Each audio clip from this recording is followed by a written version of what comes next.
My parents took my sister on a private safari, said I wouldn't appreciate it anyway. When they came home, I was already moved out, and my silence was louder than any argument. My name is Catherine, and this is about the day my parents chose my sister over me for the last time, and how I made sure they'd never get the chance to do it again. For context, I'm 26 years old, work as a marketing coordinator for a tech startup, and I've been living at home to save money for a house down payment. My sister Stephanie is 23, recently graduated with an art degree, and has been the golden child since birth. While I was getting straight A's and working part-time jobs through college, Stephanie was getting C's and having mom and dad pay for everything from her car to her spring break trips to Europe. The favoritism wasn't subtle. When I graduated summa cum laude, they took us to Applebee's. When Stephanie barely scraped by with a 2.8 GPA, they threw her a graduation party that cost more than my entire college wardrobe. When I got my first promotion, Dad said "That's nice, honey," and went back to his newspaper. When Stephanie sold her first painting for $200 at a local art fair, they acted like she'd just been accepted into the Louvre. But the safari thing? That was the final straw. It started in March when Mom casually mentioned over dinner that they were thinking about taking a family trip somewhere exotic for their 30th wedding anniversary in July. I got excited. We hadn't taken a real family vacation since I was in high school, and I thought maybe this would be a chance for us to reconnect. I even started researching destinations, bookmarking articles about Japan, Iceland, New Zealand. What about an African safari? Stephanie suggested, barely looking up from her phone. My friend went to Kenya last year and said it was life-changing. Mom's eyes lit up immediately. Oh, that sounds amazing. Richard, what do you think? Dad nodded enthusiastically. I've always wanted to see the Big Five in person. Let me look into it. Over the next few weeks, the safari became the only topic of conversation at dinner. Dad would share articles about luxury safari lodges, Mom would show us photos of elephants and lions on her phone, and Stephanie would add destinations to some Pinterest board she'd created. I contributed to researching the best times to visit different parks, looking up photography tips, even finding a great travel agent who specialized in African safaris. I should have seen the signs, but I was genuinely excited about the prospect of this trip. I started saving extra money, researching vaccinations we'd need, even bought a new camera with a telephoto lens specifically for wildlife photography. Then came the bomb. It was a Thursday evening in May. I'd just gotten home from work and was heating up leftover Chinese food when Mom and Dad called Stephanie and me into the living room. They were sitting on the couch with these weird expressions, excited but also nervous. "Girls, we have some news about the safari," Mom began, her voice artificially bright. "We've been working with a travel agent Catherine found, and we've booked the most incredible trip to Tanzania and Kenya." My heart started racing with excitement. This was it. They were going to tell us the dates, the itinerary, all the details I'd been dying to know. "The thing is," Dad continued, and I felt my stomach drop at his tone, "the trip is quite expensive, and we decided it would be better to take a smaller group this time." Stephanie looked confused. "Smaller group? It's just the four of us." Mom and Dad exchanged a look I'd seen 1,000 times before, the look they shared when they were about to prioritize Stephanie over me again. "Well, actually," Mom said slowly, "we thought it would be special to take just Stephanie this time. It's such an artistic destination, with all the beautiful landscapes and wildlife, and we know how much she'd appreciate it from a creative perspective." The room went silent except for the hum of the refrigerator in the kitchen. I felt like I'd been slapped. "What about Catherine?" Stephanie asked, and for a moment, I thought she was going to stand up for me. Dad shrugged. "Catherine's more of a practical person. She wouldn't appreciate the artistic elements the way you would. Plus, she's always so busy with work, she probably wouldn't even be able to take the time off." "But I've been researching this trip for months," I said, my voice barely above a whisper. "I bought a new camera. I've been saving money." "Honey," Mom said in that patronizing tone I'd grown to hate, "you can use that camera for other things. And the savings will be great for your house fund." "You said it was a family trip," I pressed, feeling tears starting to build behind my eyes. "For your anniversary." "It is a family trip," Dad said firmly. "Just a smaller family group this time." That's when Stephanie sealed the deal with the most casual cruelty I've ever experienced. "Besides," she said, scrolling through her phone like we were discussing what to have for dinner, "Catherine doesn't really like animals that much anyway.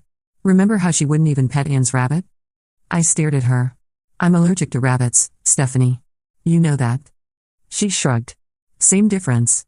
Mom and Dad were nodding along like this made perfect sense. Like my rabbit allergy somehow disqualified me from appreciating lions and elephants in their natural habitat. "When are you leaving?" I asked, though I wasn't sure why I was torturing myself with details. "July 15th through the 28th, Mom said. 2 weeks in paradise." July 15th. The exact dates I'd already requested off work, anticipating this trip. I excused myself and went to my room, where I cried until my eyes were swollen and my head was pounding. But somewhere between the tears and the tissue box, something shifted inside me.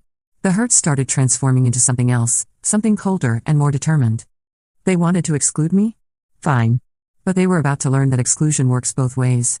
The next morning, I started making plans. First, I called my friend Helen, who worked in real estate. I need to find an apartment, I told her.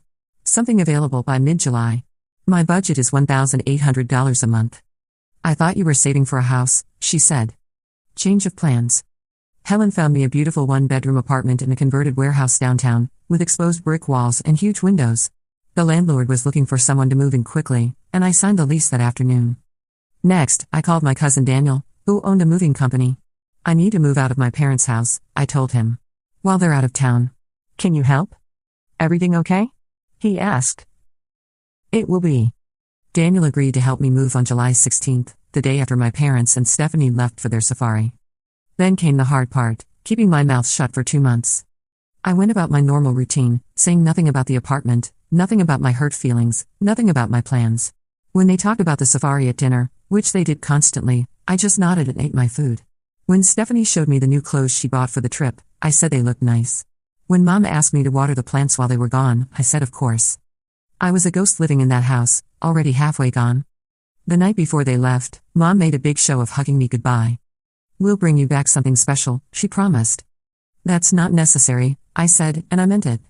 Dad handed me a list of things to do while they were gone: water the plants, get the mail, make sure the house looked lived in. You're the responsible one, he said, like it was a compliment instead of a consolation prize. I'll take care of everything, I promised, and I would, just not the way they expected. The morning of July 16th, I woke up before dawn. Daniel and his crew arrived at 8 a.m. sharp, and we got to work. I'd been secretly packing for weeks, so most of my belongings were already in boxes. My books, my clothes, my kitchen supplies, my furniture, everything that was mine came with me. The hardest part was my childhood bedroom. I'd lived in that room for 18 years, and packing it up felt like erasing a whole chapter of my life. But I was ready for a new chapter. I left behind anything they'd given me that I didn't truly need or want. The jewelry that was always slightly wrong for my taste, the books I'd never asked for, the decorative items that had never felt like me. If it didn't spark joy or serve a practical purpose in my new life, it stayed behind. By 2 p.m., the house was cleared of all traces of me, but I wasn't done. I went to the grocery store and bought everything they'd need for a few days after they got back: milk, bread, eggs, basics. I stocked the refrigerator and pantry so they wouldn't come home to an empty kitchen. I watered all the plants, brought in the mail, even vacuumed the living room. Then I sat down at the kitchen table and wrote a letter. Mom, Dad, and Stephanie, I hope you had a wonderful time on your safari. I'm sure the photos are beautiful and the memories will last a lifetime. I've moved out. My new address is attached if you need it for anything official, but please don't feel obligated to visit or call. I understand that my presence isn't necessary for your family happiness, and I'm finally in a position to honor that. I've taken only what was mine and left everything else exactly as you'd want it. The house is clean, the plants are watered, and I've stocked the kitchen with basics to get you through your first few days back. Don't worry about me, I'm exactly where I want to be. I hope you can say the same. Catherine. P.S. The camera I bought for the safari takes excellent photos of city wildlife.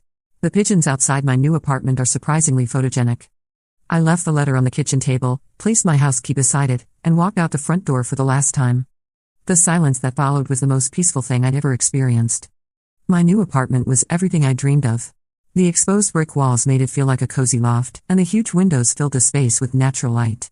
I arranged my furniture exactly the way I wanted it, hung my own artwork on the walls, and created a space that was entirely, unapologetically mine.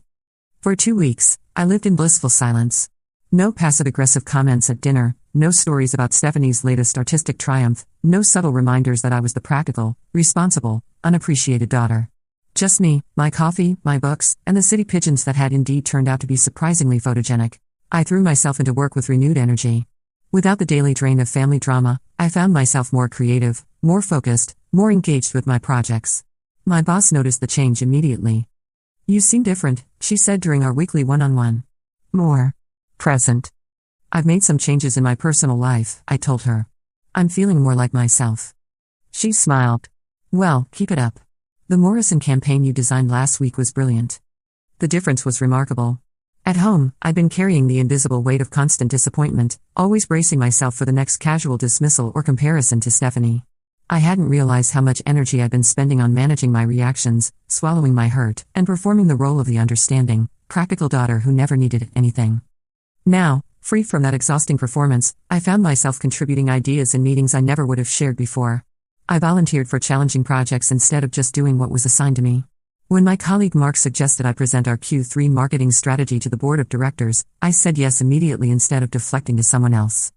"I don't think I've ever seen you this confident," said my coworker Julie after the presentation, which had gone incredibly well.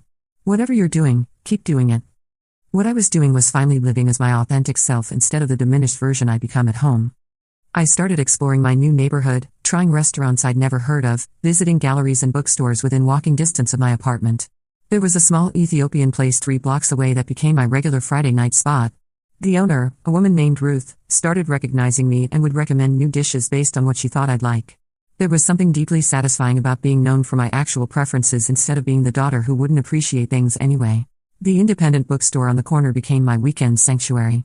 I'd spend hours browsing sections I'd never explored before: poetry, philosophy, travel memoirs written by people who'd taken the kinds of trips my family thought I wouldn't appreciate. I bought books about African wildlife photography and discovered that I had strong opinions about composition and lighting that I'd never had the chance to develop. I signed up for a photography class at a community college and discovered that I actually had a good eye for urban landscapes. The instructor, an older man named George, was particularly impressed with a series I shot of construction workers building a new high-rise. "You have an interesting perspective," he told me after class one evening. "Most people photograph buildings. You're photographing the human story behind the buildings." I'd never thought of myself as having an artistic eye, but free from the constant narrative that Stephanie was the creative one and I was the practical one, I found myself seeing the world differently. The morning light hitting the brick wall outside my apartment became a study in texture and shadow. The reflection of the city in puddles after rain became an opportunity to capture 2 worlds at once. The photography class led to other discoveries. I learned I enjoy the technical aspects, understanding aperture and shutter speed, problem-solving lighting challenges, the precision required to capture exactly what I was seeing. But I also loved the creative freedom, the way I could frame a story in a single image. One evening, as I was editing photos from a walk through the farmer's market, I realized I was humming. I couldn't remember the last time I'd hummed while doing something I enjoyed. At home, I'd been so focused on not taking up too much space, not being too demanding, not showing too much enthusiasm for things that might be dismissed, that I'd forgotten what pure enjoyment felt like. I made new friends. Helen from real estate became a regular coffee companion, and I connected with my neighbors in ways I never had when I was focused on family obligations.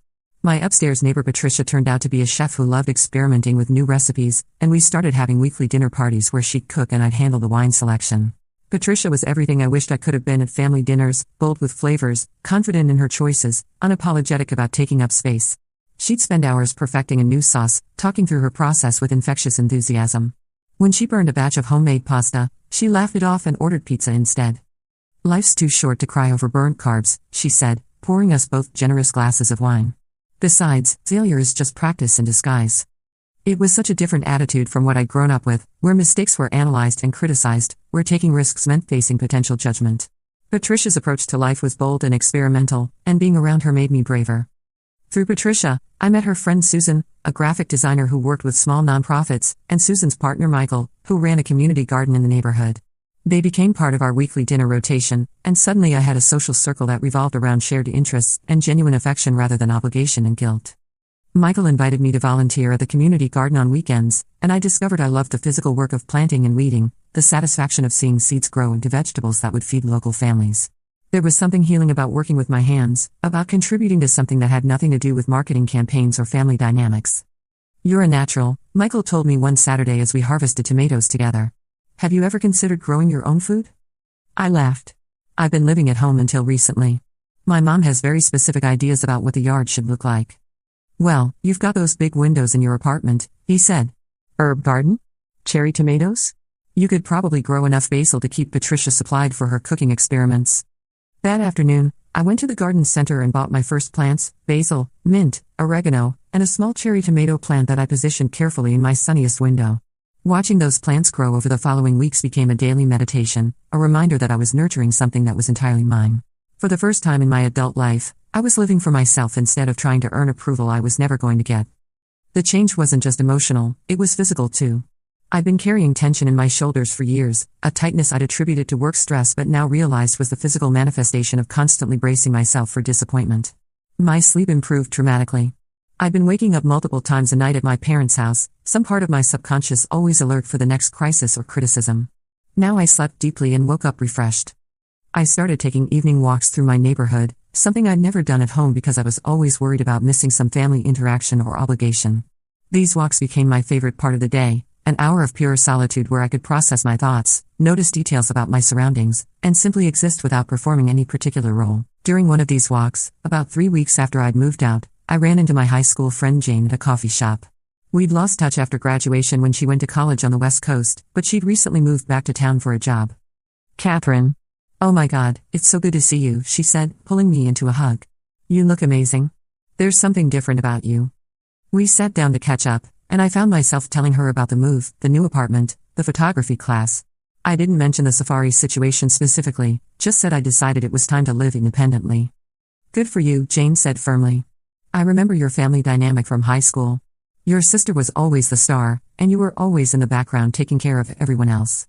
It was startling to hear someone else articulate what I'd never been able to name so clearly. "You noticed that? Are you kidding? It was obvious to everyone except you. Remember junior year when you got accepted to that competitive summer journalism program, but you turned it down because your parents wanted you to babysit Stephanie while they went on their cruise?" I did remember, though I'd buried that memory deep. I'd wanted that program desperately. It was at Northwestern and would have looked incredible on college applications. But Mom had said they were counting on me to watch Stephanie, and Dad had said the journalism program would still be there next year. It wasn't, they only offered it that one summer. I convinced myself it wasn't that important, I told Jane. But it was important. You talked about being a journalist for months. And when you gave it up, you just didn't. Like you decided your dreams weren't worth fighting for. Sitting there with Jane, I realized that the safari wasn't an isolated incident, it was the culmination of a lifetime of being told, in small and large ways, that my dreams and desires were less important than everyone else's convenience. "I'm not that person anymore," I told her, and as I said it, I knew it was true. "I can see that," Jane smiled. "You're taking up space again. I like it." We exchanged numbers and made plans to meet the following week. As I walked home that evening, I felt a deep sense of gratitude, not just for reconnecting with an old friend, but for becoming someone worth reconnecting with. The most surprising change was how I felt about my own company. At home, I'd been so focused on managing relationships and avoiding conflict that I'd never learned to enjoy solitude. Now, my Saturday mornings alone with coffee and a book weren't something to endure until social obligations kicked in, they were something to savor. I started cooking elaborate meals just for myself, not because I was lonely but because I deserved good food regardless of whether anyone else was there to appreciate it. I'd put on music, pour myself a glass of wine, and spend an hour making pasta from scratch or trying a new recipe I'd found online. These solo dinner parties became a form of self-care I'd never experienced before. I'd set the table properly, light candles, plate the food beautifully, and eat slowly while reading or listening to a podcast. It was the opposite of the rushed, anxious meals I'd eaten at home, always worried about saying the wrong thing or not showing enough enthusiasm for Stephanie's latest project. One evening, as I was enjoying a particularly successful attempt at homemade risotto, my phone rang. It was my friend Sandra from college, whom I hadn't spoken to in months. "Catherine, I hope you don't mind me calling out of the blue," she said, "but I just had the strangest conversation with your mother." My stomach dropped. "What do you mean?" "She called me asking if I'd heard from you. She seemed really worried, said you'd moved out without any explanation and weren't returning their calls. She asked if I thought you were having some kind of mental health crisis." I closed my eyes, feeling the familiar knot of anxiety that always came with my mother's manipulations. Even when I wasn't speaking to her, she was finding ways to control the narrative, to make my boundaries about my supposed instability rather than their behavior. "What did you tell her?" I asked. "I told her that you were an adult and if you weren't speaking to them, they should probably examine why instead of trying to go around you to your friends," Sandra said firmly. "But Catherine, what's really going on? I've never known you to cut off contact with anyone." I found myself telling Sandra the whole story, the safari, the casual dismissal, the years of feeling invisible in my own family. As I talked, I could hear my own voice growing stronger, more certain. "Jesus, Catherine," Sandra said when I finished. "I had no idea it was that bad. I mean, I knew Stephanie was the golden child, but I didn't realize how much it was affecting you." "I didn't realize it either, until I wasn't living in it anymore," I admitted. "Are you happy?" she asked. "With the decision to move out, I mean?" I looked around my apartment, at the plants thriving in the window, at the photos I'd taken and framed on the walls, at the evidence of a life I was building entirely for myself. "I'm happier than I've ever been," I said, and I meant it completely. The phone calls started on July 29th, the day after they returned from safari. I was at work when my phone buzzed with a text from Mom. "Catherine, we're home. Where are you?" I didn't respond. An hour later, Dad called. I let it go to voicemail. "Catherine, this is your father. We got your letter, and we need to talk. Come home so we can discuss this like adults. I deleted the message. Stephanie texted next, "What the hell, Catherine? Mom is crying." I blocked her number. The calls and texts continued for 3 days. Each message was more frantic than the last, but I didn't respond to any of them. I'd spent 26 years trying to communicate with these people, trying to explain my feelings, trying to be understood. The Safari decision had made it clear that communication was pointless. They'd already decided who I was and what I was worth to them. Now it was time for them to sit with the consequences of that decision. On Friday evening, I was cooking dinner when there was a knock at my door. I looked through the peephole and saw Mom, Dad, and Stephanie standing in the hallway looking exhausted and worried. I didn't open the door. "Catherine," Mom called through the door, "please, honey, we just want to talk." "We know you're in there," Dad added. "Your car is in the parking garage." I stood perfectly still, barely breathing, until they finally gave up and left. That weekend, Helen called to check on me. "Your parents stopped by the office," she said. "They wanted to know if I knew where you were." "What did you tell them?" "That client information is confidential," she said firmly. "But Catherine, they seemed really upset." "I'm sure they are," I said. "They're not upset about losing me, they're upset about losing their sense of control." "Are you sure you don't want to at least talk to them?" "Maybe explain." "Helen," I interrupted gently, "I spent 26 years explaining myself to people who weren't interested in understanding. I'm done." She was quiet for a moment. "Okay," she said finally. "But you know I'm here if you need anything." "I know. Thank you." The weeks turned into months. The calls and texts eventually stopped, though I occasionally heard through mutual friends that my parents were telling people I'd had some kind of breakdown and moved out without explanation. They painted themselves as the confused, hurt parents who couldn't understand why their daughter had abandoned them. I let them tell whatever story they needed to tell. The people who mattered knew the truth, and the people who didn't matter weren't worth correcting. In October, my cousin Daniel called with an update. He'd run into Dad at the hardware store, and Dad had asked if he knew how to reach me. He looked terrible, Daniel told me. Like he hasn't been sleeping. He said they'd been to therapy trying to figure out what went wrong. "What did you tell him?" "That if he wanted to reach you, he had your contact information from the letter you left." I smiled. "Thank you." "Catherine," Daniel said carefully, "he asked me to tell you something." "What?" "He said to tell you they're sorry. That they realize they made a mistake with the Safari thing, and they want to make it right." I felt a familiar tightness in my chest, the old urge to give in, to go back, to accept their apology and pretend everything was fine. But then I remembered sitting in that living room while they explained why I wouldn't appreciate the trip, while Stephanie casually dismissed my feelings, while they nodded along like my exclusion was perfectly reasonable. "Daniel," I said, "if someone punches you in the face and then apologizes, are you required to let them punch you again?" "No, of course not." "Then why would emotional punches be any different?" He was quiet for a long moment. "I get it," he said finally. "Just don't close the door forever, okay? People can change." "Maybe," I said. "But I'm not holding my breath." In November, I got a promotion at work, senior marketing coordinator with a substantial raise and my own office. I celebrated by taking myself to the fanciest restaurant in the city and ordering a bottle of wine that cost more than my parents had ever spent on a birthday dinner for me.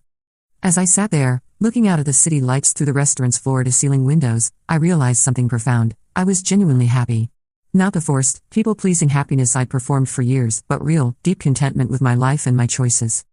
I'd spent so many years trying to earn love that was always conditional, always just out of reach. Now I was learning to give that love to myself, and it turned out to be more than enough. In December, I got a Christmas card addressed to my new apartment. Inside was a family photo from the safari, Mom, Dad, and Stephanie grinning in front of a sunset over the African savanna. They looked happy and relaxed, exactly the way they should look on the trip of a lifetime. There was no note, no message, just the photo. But I understood what they were trying to say. Look what you missed. Look what you chose to give up. But looking at that photo, all I felt was relief. Relief that I hadn't been there to be the responsible one, the practical one, the one taking photos of everyone else instead of being in them. Relief that I hadn't spent 2 weeks being reminded that I was the add-on, the afterthought, the daughter who wouldn't appreciate it anyway. I put the photo in a drawer and went back to wrapping presents for my new friends, Patricia, Helen, Daniel, my coworkers who'd become my chosen family. On Christmas Eve, Patricia and I cooked dinner together in my apartment. We made way too much food, drank excellent wine, and talked about our plans for the new year. As I looked around my apartment, at the twinkling lights I'd strung up, at the small tree decorated with ornaments I'd chosen myself, at the stack of books I was excited to read, I felt something I'd never experienced during a family Christmas, complete peace. My phone buzzed with a text from an unknown number. Stephanie, texting from a new number I hadn't blocked yet. "It's Christmas Eve. Don't you think this has gone on long enough?" I stared at the message for a long moment, then deleted it without responding. Patricia looked at me with concern. Everything okay? Everything's perfect, I said, and I meant it. 8 months later, here I am, writing this story. I've been living in my apartment for most of this time, and I can honestly say it's been the best period of my adult life. I've traveled to 3 new cities, learned to cook Thai food, taken up rock climbing, and started dating a wonderful man named Andrew who thinks I'm fascinating exactly as I am. I still live in the same city as my parents, but I might as well be on another planet. We move in completely different circles now, and I prefer it that way. I've built a life that's entirely my own, surrounded by people who see my worth and appreciate my presence. Sometimes people ask if I miss my family, if I regret my decision to cut contact. The answer is complicated. I miss the idea of having a loving, supportive family. I miss the fantasy of parents who would choose inclusion over exclusion, who would fight for me instead of dismissing me. But I don't miss the reality of who they actually were to me. I don't regret leaving. I don't regret the silence. I don't regret choosing myself for once in my 26 years. The safari was never really about the safari. It was about a pattern of behavior that had been going on my entire life, a pattern of them deciding I wasn't worth including, wasn't worth celebrating, wasn't worth fighting for. The safari was just the moment I finally decided I agreed with them, I wasn't worth that kind of treatment. So I removed myself from the equation entirely. They got their perfect family safari with their golden child. I got my freedom, my peace, and my self-respect back. In the end, we all got exactly what we deserved. Some people might say I overreacted, that I should have given them a chance to explain or apologize. But here's the thing about apologies, they're meaningless if the behavior doesn't change. And after 26 years of the same pattern, I wasn't interested in waiting around to see if the 27th year would be different. My silence wasn't punishment, it was protection. Protection for the person I was finally becoming when I wasn't constantly trying to earn love from people who'd already decided I wasn't worth their best effort. They taught me that I wouldn't appreciate it anyway. Turns out, they were right about one thing, I don't appreciate being treated like an afterthought. I don't appreciate being dismissed and excluded and made to feel grateful for scraps. But I do appreciate my new life. I appreciate my apartment with its perfect morning light. I appreciate my friends who show up for me consistently. I appreciate my job where my contributions are valued. I appreciate my Saturday mornings with coffee and photography walks through the city. I appreciate the person I've become in the silence they thought would bring me back to them. The funny thing about going no contact is that people always assume you're angry, that you're punishing someone, that you're waiting for them to grovel enough to earn your forgiveness. But the truth is much simpler and much scarier for people who've lost someone this way. Sometimes, people just move on. Sometimes, the silence isn't a cry for attention or a manipulation tactic. Sometimes, it's just peace. And sometimes, that peace is worth more than any safari could ever be.